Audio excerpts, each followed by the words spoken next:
Muy buenos días, bienvenidos a este tiempo devocional Tu Palabra para encontrar el camino. Hoy es 23 de octubre del 2025 y vamos a continuar con la lectura de la Biblia con la carta de San Pablo a Tito, capítulo 3. Tito, capítulo 3.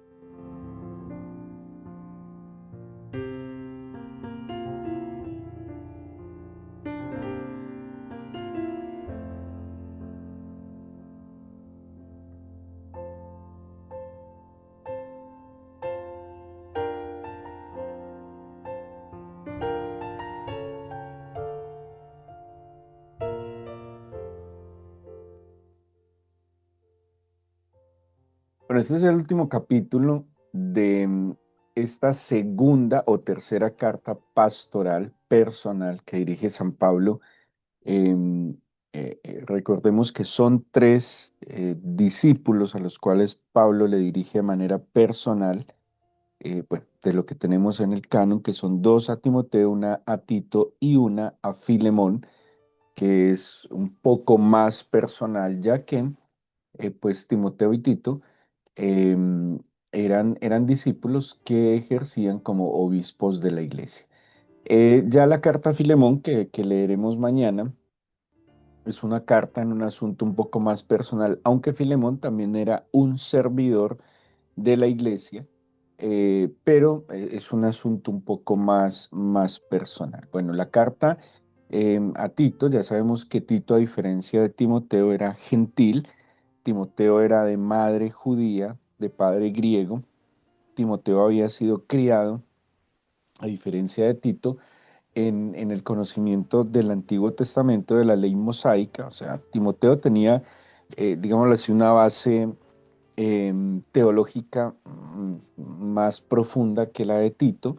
Tito es un converso gentil, o sea, son, digámoslo así, orígenes un poco diferentes, pero ambos van a cumplir una función muy importante dentro de la iglesia. Se sabe que ellos eran más jóvenes que Pablo, se tienen que, como jóvenes, pero su juventud no era un obstáculo para ejercer el ministerio en la iglesia, ¿sí? Demuestra en el trato que Pablo también les da que hay una madurez espiritual en estos hombres servidores. Bueno, el capítulo 3, sabemos, estamos en una época, bueno, esta carta a Tito es una carta como de transición. eh, Pablo tuvo dos encarcelamientos en Roma, un primer encarcelamiento del cual él pudo ser libre un poco tiempo, y ya luego el último donde ya Pablo no va a salir más en libertad. Parece que esta carta está en esa, digámoslo, en esa transición, en ese poco o espacio o alivio que tuvo Pablo en libertad antes de su prisión definitiva. Pablo entonces, acordémonos que Pablo tiene esa ventaja, eh, por eso Pablo es de una generación muy importante en la iglesia, porque Pablo es esa generación de los, podríamos decirlo, de los fundadores de la iglesia, que vienen del judaísmo tal cual el mismo Señor Jesús, tal cual los apóstoles, y que ellos viven y entienden digámoslo así, ese paso, ese descubrimiento del judaísmo a centrarse en Jesucristo como el cumplimiento pleno de todas las profecías del Antiguo Testamento. Claro, para alguien que conoce al Señor Jesús, hablando de este nuevo pueblo gentil o que no es judío, griego, pues ellos desconocían completamente el Antiguo Testamento, ellos desconocían las profecías, ellos se encuentran con digámoslo así, una fe que surge o que tal vez desconocen sus raíces judías, y por eso de aquí van a venir estas herejías un poco peligrosas donde desvinculan la humanidad del Señor, la historicidad del Señor, y por eso Pablo se fundamenta tanto y tiene tan claro esa identidad en ser en Cristo Jesús, entendiendo la perfección de su obra como el cumplimiento de tantas y tantos siglos de profecías del Antiguo Testamento.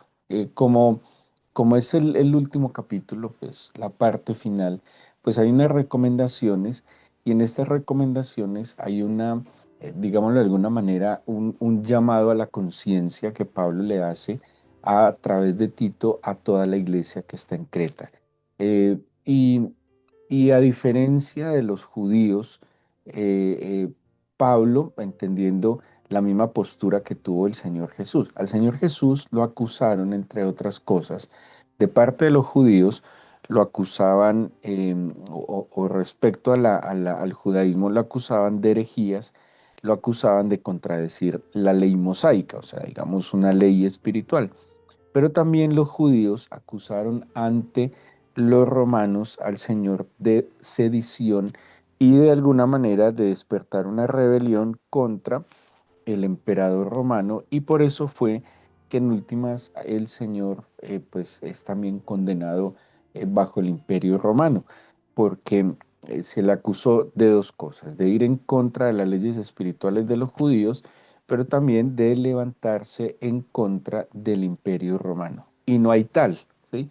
Ni el Señor se levantó en contra del judaísmo, eh, solo que él sí los llevó a despertar de unas prácticas equivocadas, pero tampoco el Señor Jesús se levantó en contra del Imperio Romano. Es más, una de las cosas que más atribulaba al pueblo judío de la época era el tema tributario. Ellos estaban bajo un yugo fuertísimo por los altos impuestos que cobraban los romanos, y el Señor tampoco ni siquiera en ese tema se metió.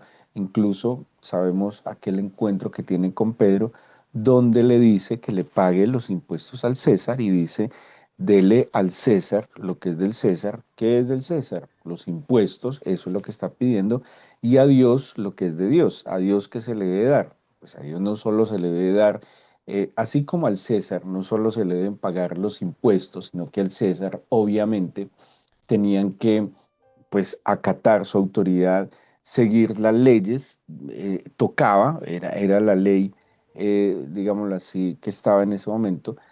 Hacia Dios, pues había un tributo para el Señor, que eran los diezmos, las ofrendas, las primicias, pero también por los atributos divinos se le debía obediencia, sujeción y respeto al Señor. Y Pablo entonces, como los cristianos, como el mismo Señor Jesús, no pretendía rebelarse en contra de la autoridad. Es más, Pablo en el capítulo 13 de Romanos le dice, cuando le escribe a los romanos, les dice: sométase a toda autoridad. ¿Sí? La idea del cristianismo no era una rebelión en contra de la opresión del imperio romano en ese momento. Y no ha sido, la estrategia del cristianismo no ha sido una rebelión, no ha sido una anarquía. Por el contrario, la esencia del cristianismo es una transformación de otra manera, es una transformación individual, personal. Digamos que el cristianismo sí promueve una rebelión, perdón, pero es una rebelión contra el mal, ¿sí? Es una rebelión contra la concupiscencia, es una rebelión individual contra un estilo de vida que nos lleva a hacernos daño, a hacerle daño al prójimo y obviamente deshonrar al Señor. Ya en otro sentido, el judío y otros pueblos pues sí, trataban de eh, contrarrestar esa opresión de maneras violentas. Y hemos sabido a través de la historia, por ejemplo, en el año 70, después de Cristo, pues como se dice, hubo una rebelión tan fuerte de los judíos. Bueno, no fue solo en el año 70, años previos, que terminó en la destrucción de Jerusalén y de Judea, y por allá por el año 135 hubo otra rebelión de los judíos que ya fue donde destruyen de manera definitiva todo vestigio que quedara del templo de Jerusalén. Eso no era la idea del cristianismo. El cristianismo era como, digamos, como lo que profesaba Gandhi, la llamada no violencia activa. ¿Sí? Era era un tema de convicción, de acatar, por más mala que fuera la autoridad, de no rebelarse, pero tampoco de conformarse y no vivir bajo los esquemas del mundo. Sí, es una revolución espiritual, por llamarlo de alguna manera, a la cual el Señor y también era lo que Pablo estaba promoviendo. Y este capítulo tiene como unos contrastes bien interesantes planteado en otros escritos paulinos de lo que era nuestra vida antes, de lo que era nuestra vida sin el Señor, de lo que el Señor nos ha proporcionado como para justificar el por qué los cretenses o los cristianos de Creta debían vivir de una manera diferente. Entonces miren lo que dice y cómo le empieza Pablo a decirle a Tito. Acuérdense, Tito está ministrando la iglesia que está en Creta y le dice, recuérdales que se sujeten a los gobernantes y autoridades. Estamos hablando de un imperio opresor. Así que toda manifestación de rebeldía era aplacada con sufrimiento, incluso con muerte. Ya sabemos que uno de los castigos que infringían los romanos era la crucifixión. Lo vemos claramente en de lo que el mismo Señor Jesucristo fue víctima. Entonces Pablo también en la seguridad, a ver, ¿cómo van a dar testimonio si todos los cristianos perecen ante su rebeldía? ¿Sí? Obviamente el testimonio dentro del testimonio haría parte de, pues habría que morir. Acordémonos que la palabra mártir, que les he explicado, quiere decir testigo, ¿sí? Mártir no quiere decir simplemente alguien que muere bajo un sufrimiento, sino que mártir quiere decir testigo, solo que esa palabra luego se acuñó a todo aquel que moría por causa del evangelio, o sea, que el testimonio lo llevaba a morir. Pero pues si todos los cristianos morían por ser cristianos, pues obviamente entonces, ¿quién quedaría en el testimonio? Aunque el momento de la muerte terminaba siendo un testimonio, como lo que pasó con San Esteban. Dice entonces, ¿qué les debe recordar? Que se sujeten a los gobernantes y autoridades, que obedezcan, que estén dispuestos a toda buena obra, ¿sí? Y esto es muy importante. Hay una línea roja que no se debe cruzar jamás como creyente, como hombres y mujeres de fe. Y es que yo me sujeto a las autoridades, yo obedezco a las autoridades que no están, contradicen los principios espirituales, ¿sí? Pero aún, como Pablo explica a los romanos, mi actitud debe ser de sujeción y acato y la obediencia tiene que ser absoluta al Señor. Eso lo explica, hay un escritor chino que se llama Watchman Nee. Bueno, la verdad no sé cómo se llama, cuál es su nombre. El seudónimo como escritor cristiano se conoce como Watchman Nee. Y este escritor hace un libro un poco controvertido y extremo, me parece a mí en algunas cosas que tienen que ver con la autoridad espiritual. Y Watchman Nee explica que a Dios se le debe una obediencia absoluta y una sujeción absoluta al Señor, porque la sujeción es una actitud y la obediencia son los actos que yo sigo. Entonces, a Dios la obediencia es absoluta como la sujeción es absoluta. Eso explica Watchman Nee.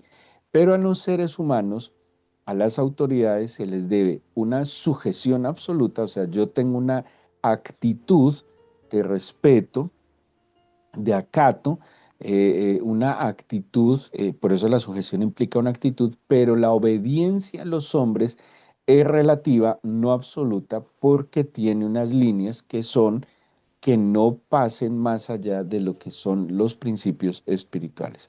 O sea, para poner un ejemplo, mi autoridad me dice que debo matar, ¿sí? Eh, yo no puedo matar porque hay un mandamiento claro que dice no matarás, pero yo no voy a enfrentar la autoridad, yo no le voy digamos, atacarlo, sino que simplemente yo no lo voy a obedecer.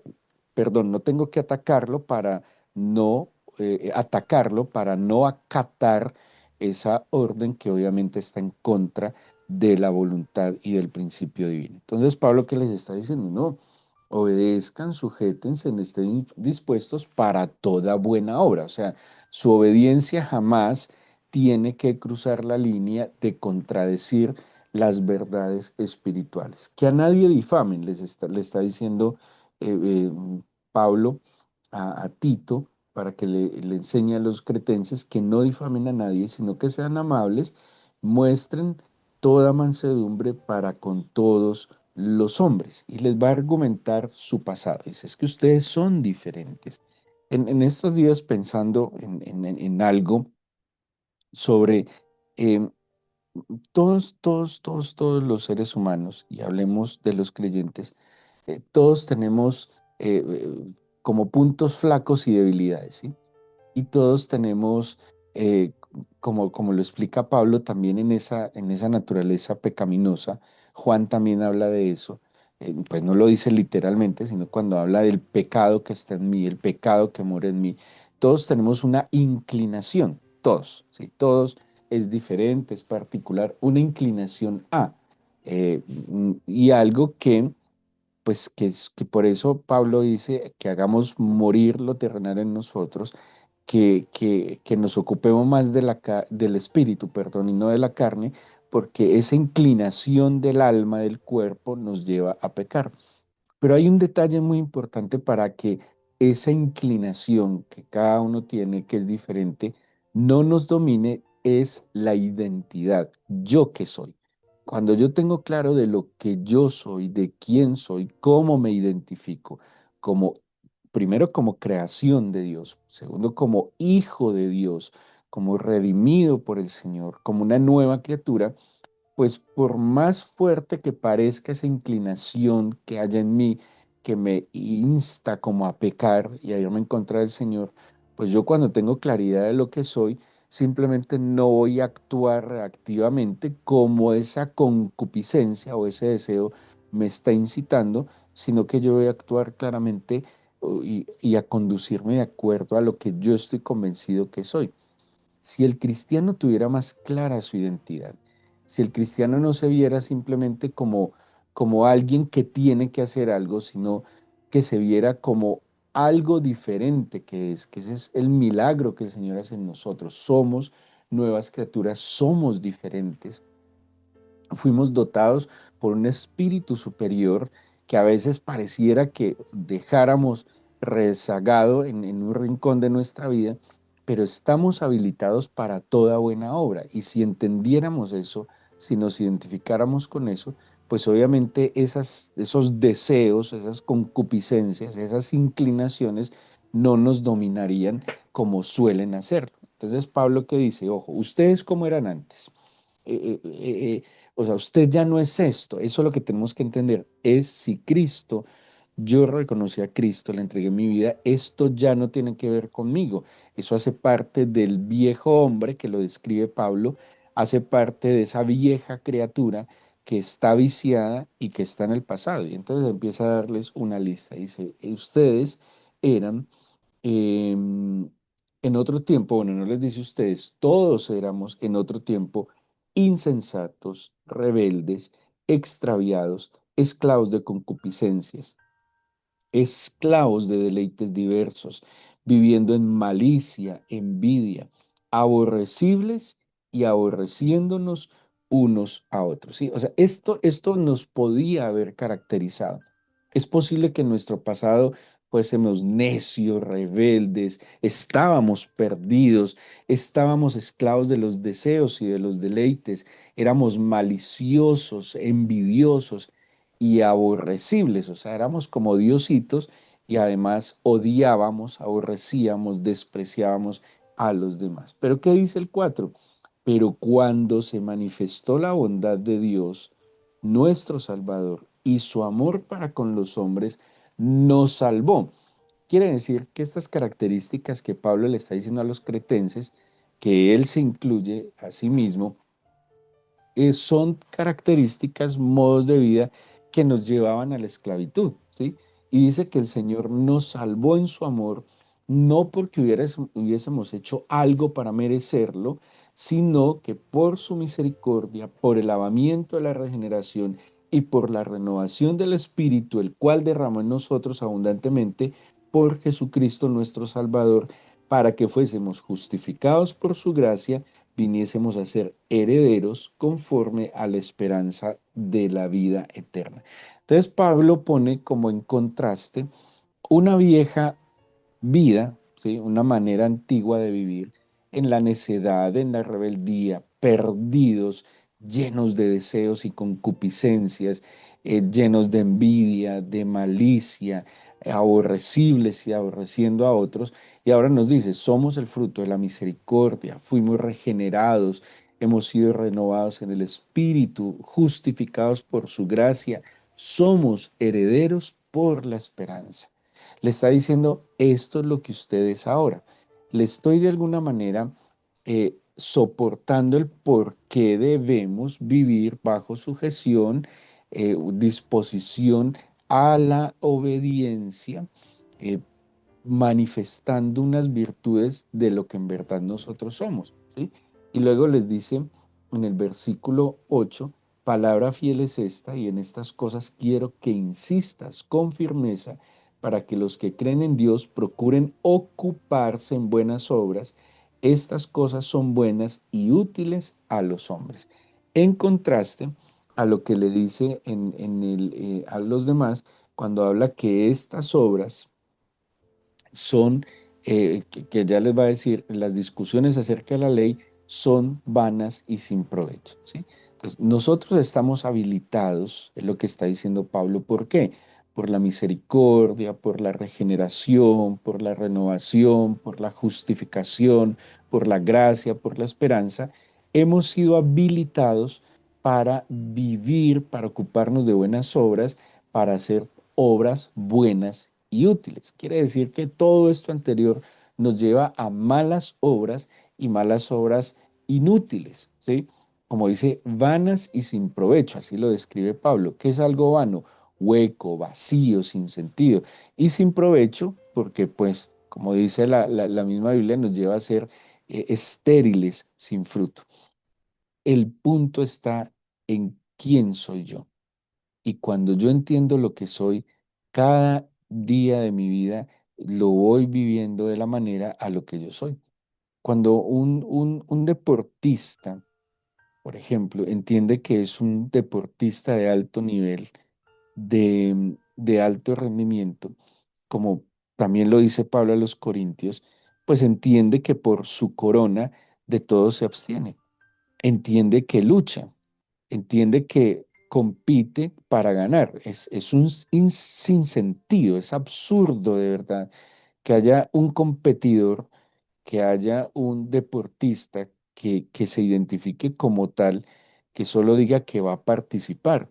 Pues no debería ni hacerlo. La idea de participar en cualquier contienda, pues es ganar. De verdad, no tiene sentido, como decía alguien, perder es ganar. Sí, no, sí, sí, no.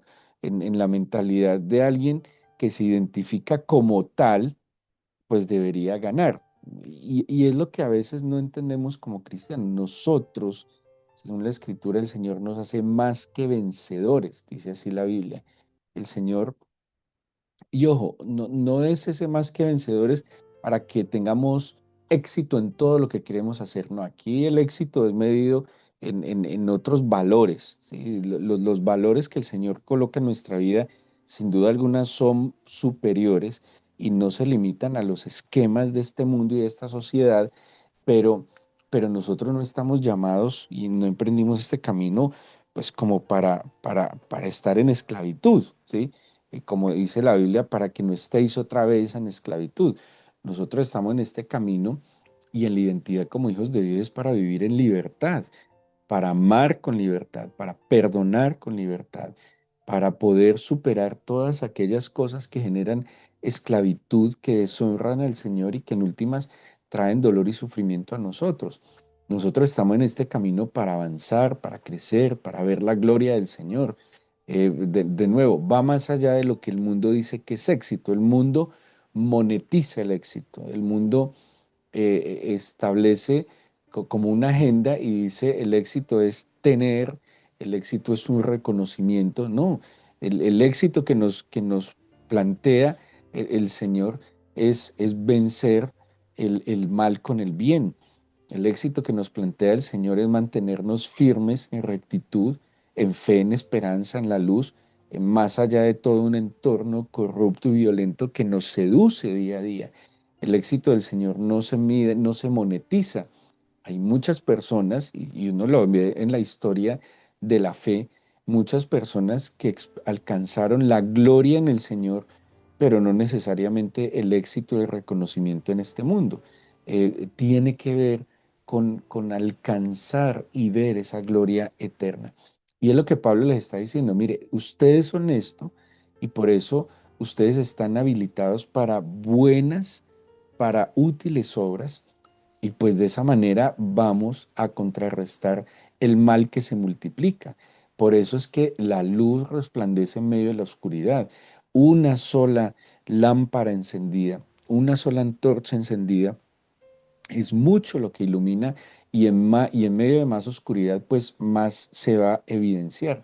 Entonces Pablo, en este final de la carta a Tito, les está exhortando, vea, ustedes se tienen que notar y se tienen que notar no porque hagan más bulla, no porque hagan más show, no porque hagan manifestaciones, griterías sin sentido, no, se deben notar es a través de la manifestación de las buenas y útiles obras.